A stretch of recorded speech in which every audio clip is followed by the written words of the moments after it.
MSC Elsa അപകടത്തിൽ കപ്പലിലെ അപകടകരമായ വസ്തുക്കൾ ഒരു വർഷമായിട്ടും നീക്കാത്തതിനെ വിമർശിച്ച ഹൈക്കോടതി വസ്തുക്കളുടെ ദോഷവശങ്ങളെക്കുറിച്ച് ആധികാരിക പഠനമുണ്ടായില്ല എന്നും പറയുന്നു കോടതി.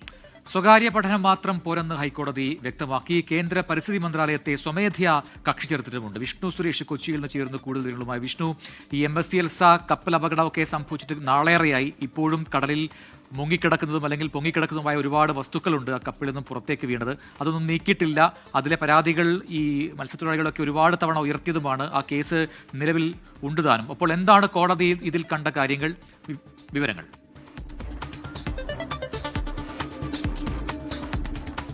മുൻ MP TN പ്രതാപൻ നൽകിയ പൊതുതാൽപര്യ ഹർജിയാണ് ഹൈക്കോടതി ഡിവിഷൻ ബെഞ്ച് ഈ കേസുമായി ബന്ധപ്പെട്ട് പരിഗണിച്ചത്. ആ ഘട്ടത്തിലാണ് കഴിഞ്ഞ ഒരു വർഷമായി കപ്പലപകടം നടന്നിട്ട്, പക്ഷേ അതിലെ പൂർണ്ണമായും ഈ വസ്തുക്കൾ, കണ്ടെയ്നറിലകത്തുള്ള വസ്തുക്കൾ അല്ലെങ്കിൽ കണ്ടെയ്നർ തന്നെ നീക്കം ചെയ്യുന്നത് വലിയ പരാജയം സംഭവിച്ചിട്ടുണ്ട്.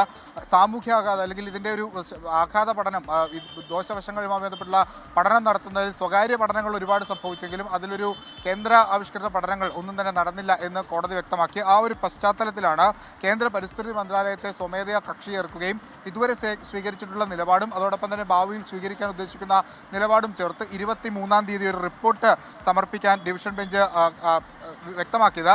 കപ്പലിലെ ടൺ കണക്കിന് എണ്ണ നീക്കം ചെയ്തതായി കമ്പനി അറിയിച്ചെങ്കിലും എത്രത്തോളം ശാസ്ത്രീയ നടപടിയെന്ന് വ്യക്തമാക്കണമെന്നും കോടതി നിർദ്ദേശം നൽകിയിട്ടുണ്ട്.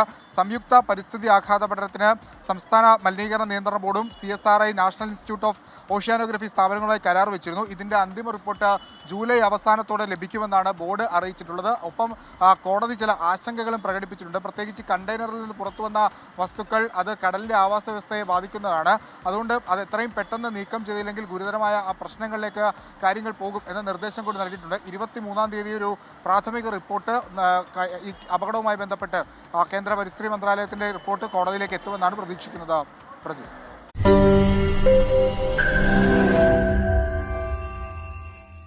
ലോകത്തെവിടെയായാലും ഏത് സമയത്തും 24 വാർത്തകളും ഓഗ്മെന്റഡ് റിയാലിറ്റി പാക്കേജുകളും എക്സ്പ്ലെയിനറുകളും വിശദമായി കാണാൻ ഞങ്ങളുടെ YouTube ചാനൽ നിങ്ങൾക്ക് സബ്സ്ക്രൈബ് ചെയ്യാം.